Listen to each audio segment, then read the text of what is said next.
Hey, good morning, everyone. Lisa Freed here, and welcome to this episode of Before My Morning Coffee.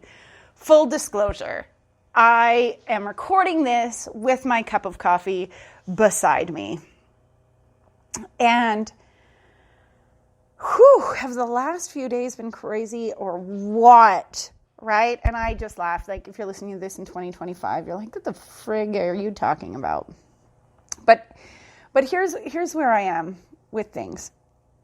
I said yesterday in my podcast that I had my ranty pants on, and I left those ranty pants on all night, and clearly they must have chafed because this morning I woke up from a dream about the Holocaust and feeling so stressed and already my nervous system in fight or flight mode.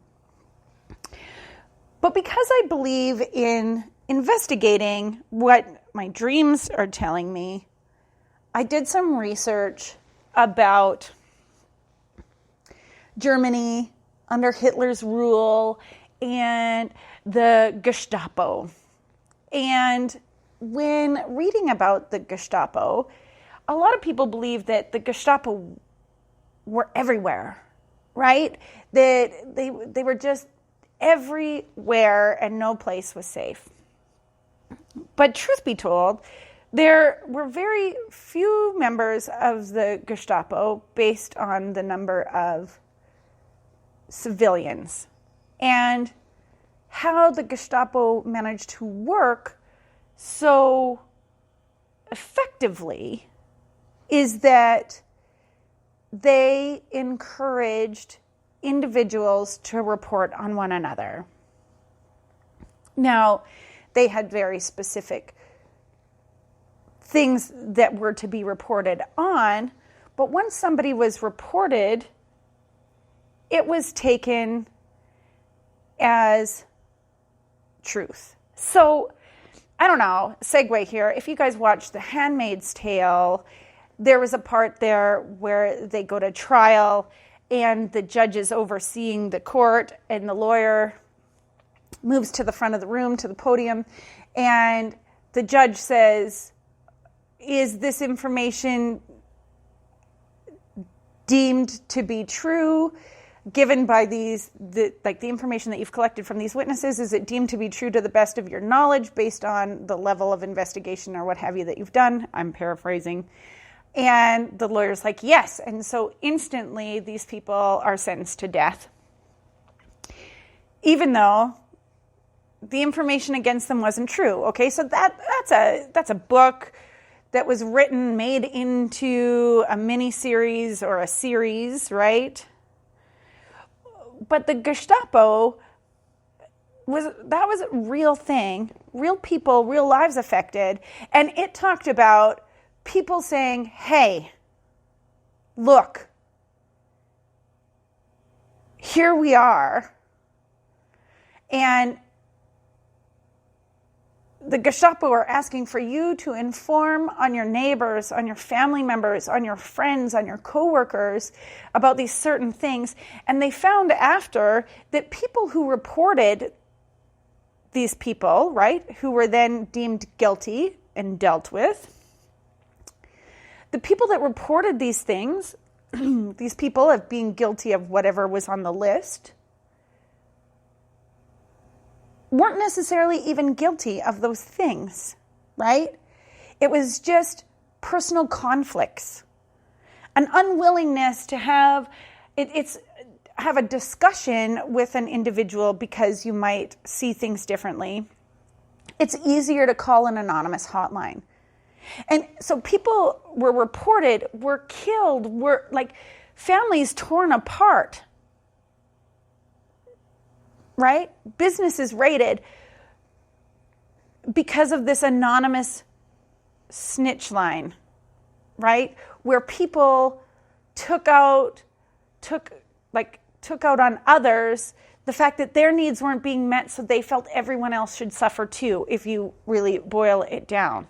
So when I sit here with my ranty pants proudly hitched high in this moment, because who doesn't love a good wedgie now and again, when I sit here and I look at this, and I look at how it is, as a society, we are encouraging others to snitch on their neighbors when they have somebody that's not of their household in their household because you are afraid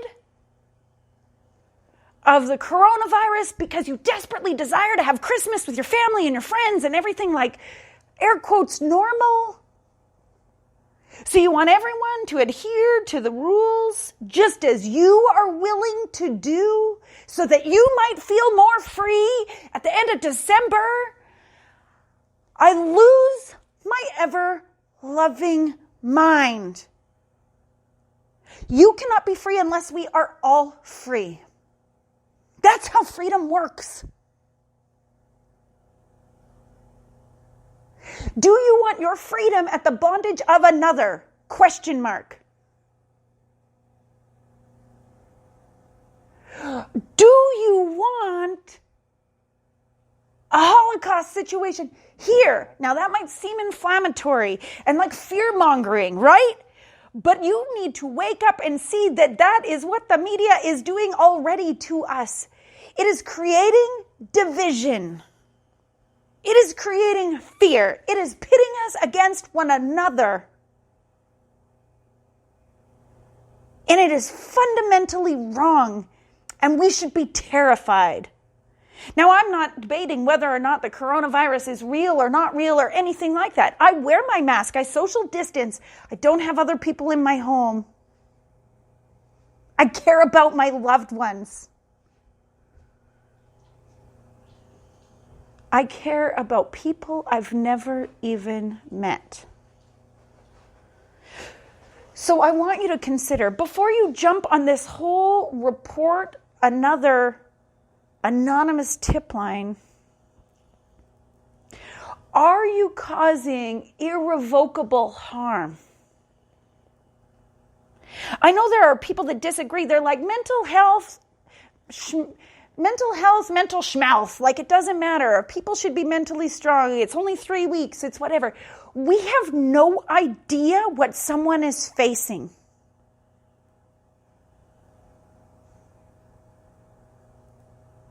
We don't have any idea what someone is facing. A few years ago, we lost our home. It was foreclosed on. It was hard. The shame that I felt from that was so hard. The shame that I knew my husband was experiencing from that was so intense. The feelings of being less than were crushing. It took time until I could see what a blessing that was for us. But there are people in our community, in homes next to you, on your street, on your block, where people are like, we haven't worked in how long? The government assistance is no longer available. We're losing our homes. We're facing homelessness. All I need is to see another person face to face.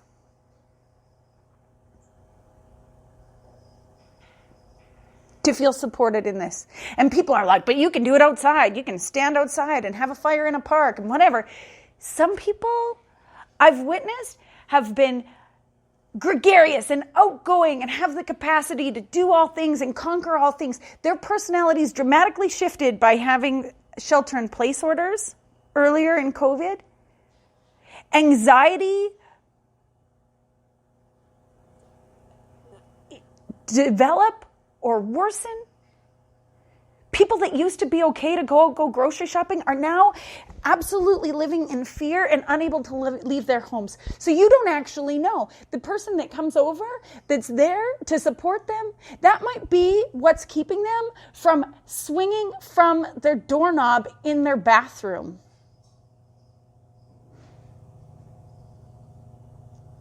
Judge not. Control what you can control, which is how you respond to another.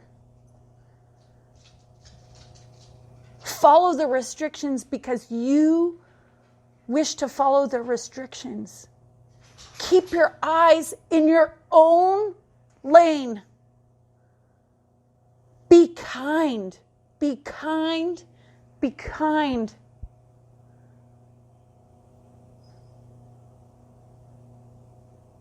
That neighbor that has somebody coming over, knock on their door. Wear a mask. Ask, do they need groceries delivered? Do they need to sit out on the step and enjoy a cup of coffee with you? Don't jump to the conclusion that they are heartless, that they aren't caring. Give them the benefit of the doubt that they are doing the best that they frickin' can in a moment that they have never experienced before. And think, if it were you, if the roles were reversed,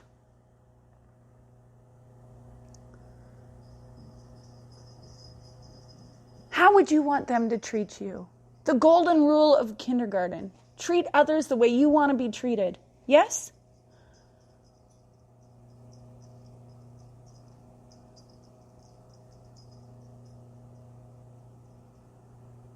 Because it might look like you are right.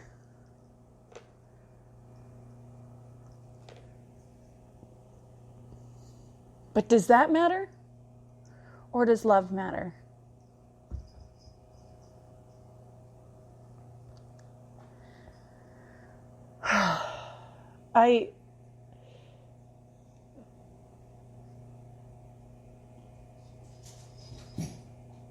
I wish that, my wish for you today is that you move and operate from this place of love and kindness for yourself, for your family, for your friends, for your community.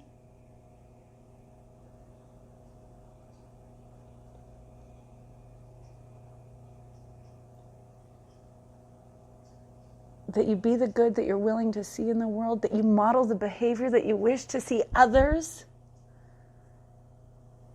following in your footsteps with. And then may you anchor and remember that God is good. God's plans for us are good.